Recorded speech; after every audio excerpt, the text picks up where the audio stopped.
Hello everyone and welcome back to the channel. I have to apologize, I know that I'm not posting too many videos these days. I want you to know that this is not because of the market, this is not because everything just crashed. It is because I have a couple of things which I need to solve or sort out in my life. For example, with my motorcycle, and I just forgot, since I moved to the west, that in the eastern part of Europe the bureaucracy is a bit heftier than I am used to, but right now everything seems to be sorting out. I have one more big go this Thursday and hopefully it will be over and I can concentrate and focus 150% back on YouTube, on videos, on crypto and everything. So let's go forward because we have a lot of things to talk about. We need to talk about the market. Let's see, was this the bottom and we are gonna go up, or another big crash is coming, or what is happening? Also, we have some big news regarding ZoidPay and QoWatt and also Elrond, because Benemiku had an interview at Stakeborg and they are apparently working on two stablecoins. So let's get into that and let's see what is happening. So first of all, let's see what Bitcoin is doing, and as sitting on 30,500s, I couldn't say that it is going down, and that is what I was waiting for. That is what I'm waiting for. As you can see, I have here this this line, which is the 19, almost 20,000, and that is the, let me drag this a bit, yeah, and that is the previous all-time high peak, and that is where I was waiting the price. Now, as we can see right now, people are buying, so the buyers don't let the price to come down to the 20,000s, and this is a bit strange and interesting in the same way. So it could happen that the capitulation already happened, and it could easily mean that this big crash was because of UST, because as you know, 80,000 bitcoins was sold or went somewhere as the UST depegged and crashed. Now this is very interesting, and it could happen that this was not a big sell-off.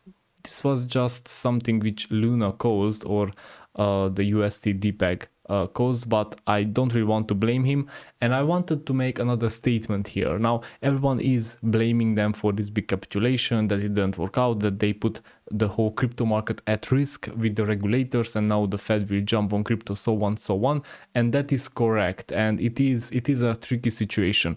But I want to mention something which is the other side of the coin. They tried something which was revolutionary. They tried something which is very interesting, because they didn't want to use fiat to back the stable coins, and they failed. There was a spiraling bad things and a cascading money loss and crypto and Bitcoin flow and so on. You all know about that, because I think since it happened, everyone is talking about that. But they did try it, and they did show something for the other projects what they shouldn't do, and I am sure that there will be some very, very important lessons learned there. Therefore, I am not happy that they did it, and I'm not happy that somebody profited from this, because I think this was kind of an attack. But they did try it, they did show what could go wrong, so next time when somebody tries it, they might do it right.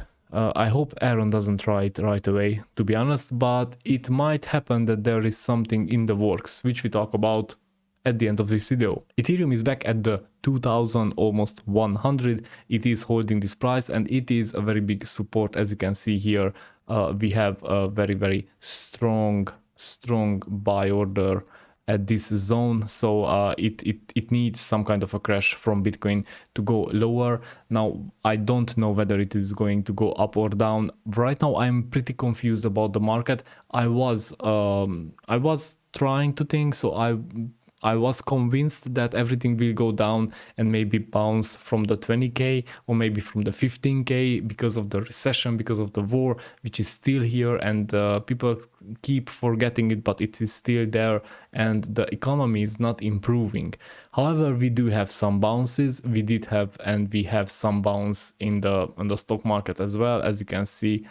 Not Twitter, that is another story, but other stocks are trying to bounce, you know, just to go up a little bit. Also, the US dollar is losing some value. As you can see, the English pound went up 2% and that is a huge one. So okay, let's go forward and see what is happening with Elrond, because Elrond is back above 100, which is very important. Obviously it's a very big psychological zone, and people bought it up. The 70 something or maybe the 80 zone. Now they are in a 20% profit. That is a very good one. I also bought some at around 90 something, but that was before everything started to go up. It was somewhere in the crash, but for a small amount of money it doesn't really matter. Right now what I'm doing is I'm trying to put some smaller amounts to buy some Elrond and to keep them liquid, because probably another project will go on the launchpad. Some new projects will appear and new lottery system is coming up, so I want to have some liquid Elrond so I can buy the lottery tickets. I'm just waiting for them, because yeah, that is easy money, even if it's not so short term as HoloRide was. I am sure that on the launchpad you can buy those tokens very cheap. Just to give you an example, if we go on Ethereum here, Ethereum US dollar, Ethereum is at 0.37, and that is still an almost 10x from the lottery price. So yeah, it's good money and easy profit. Let's go forward. Let's see what is happening on the market, because we do have some very big news which is coming from Elrond, ZoidPay and QoWatt. Now I want to start with QoWatt and ZoidPay. They are partnering up, and they want to be partners when people are paying for their charging of their car at QoWatt station, and they can pay with crypto using ZoidPay. Obviously this is a very important move, and I really like to see, because I like both of the projects. I think both of them have a very good initiative, both of them have a very good vision, and they are coming from the two parts of the industry, let's say, because ZoidPay is mostly on the finances and QoWatt is on the electrical charges or electrical vehicles. It's another infrastructure, and them partnering up is a very good thing to bring cryptos together and stop talking about I don't know, competitions and stuff like that. They need to help each other, and that is a good one. Maybe sometimes when somebody will go and charge their car at the QoWatt station, they will pay with crypto using ZoidPay, and they will get 5% cashback, something like that. So yeah, good one, and I really like it. In the meantime, ZoidPay also made a huge announcement. They are buying a bank. I think you know that from the live, which when we had Edward on the channel. They are expanding their team. Already 2 people joined and many more. And I just want to add here at the Web3 payments, that, as you know, also from the live stream, the Google app and the Google Pay and Apple Pay is already integrated, so it's already done. And as soon as they will have the no KYC, I mean everything goes through with the compliance stuff, you will be able to pay with ZoidPay with crypto from your phone without even taking out your card. So good stuff, and I can't wait to see where it is going. In the meantime, I am accumulating ZoidPay, and I already have QoWatt from the pre-sale. So yeah, I think in the future we will have some very nice days, but we need to wait for it. Let's go forward. ZoidPay is also listing on Bitmart exchange. Now, as you can probably remember, they are listing on 2 exchanges each month. So Bitmart is one of them for this month, and in June 2 more are coming, and that will be continuing until the end of the year. That is in the roadmap, and Edward also confirmed that. So I am expecting Binance, Coinbase, something like that, somewhere around September, October. We will see how the crypto market will be at those times, but if it's favorable and if we are not going down, that could mean some profits for our wallets, for people who hold ZoidPay, obviously. Okay, let's go forward. Elrond is also listing on a new exchange, and that is the BitOasis, and that is from Dubai. They are the biggest exchange, centralized exchange in the Middle East, and it is a very big move. Now we know that Elrond is very, how should I say, close to Dubai, so I'm not too surprised about this, but obviously it is good to see that they are moving forward. Now, last topic what I wanted to talk about is Benny Minku's interview with Stekeborg. And I wanted to highlight two very important things which he mentioned. Now, one of the things they talked about, what about the GDP? I mean, Elrond having the same GDP as Romania in 2022. Obviously, the crypto market didn't favor our fortune, but he said that they are working on two stablecoins. One is fully backed with fiat currency. We know that because Lucia also mentioned that. And the other one is the algorithmic based. Now, that is something which UST was. I'm a bit scared about that.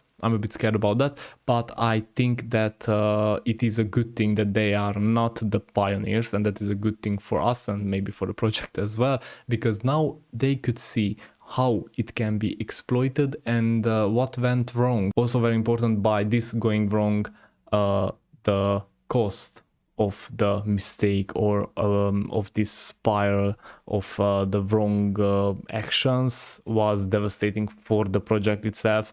And as you can see, Terra is now in minus 100%. There will be some bailouts, there will be some compensations. It is very important for Elrond to stay safe.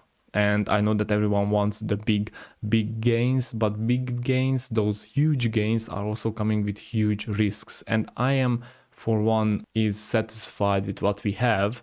I think they are striving for more and more, and that is good. They do need to be pioneers to some level, but yeah, the UST was a bit scary for me as well, and I don't want to see Elrond put the project in that position, and I don't think they would. So yeah, it's good to work on these things, and it is very important, but yeah, let's just see where it goes. I am sure that they have a lot of lessons learned from Terra and their, let's say, stable coin, or not so stable coin. Okay, this was all for today. Thank you very much for watching. If you have any questions, put it in the comments and I will try to answer them.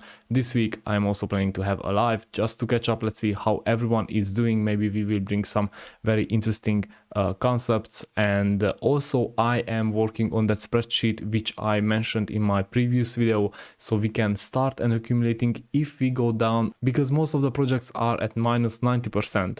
And that I can show you with my risk portfolio in the next video, where I will show you which were my worst buy-ins this year or last year. And yeah, it's something to learn about, and it can also show you how patient you can and you should be.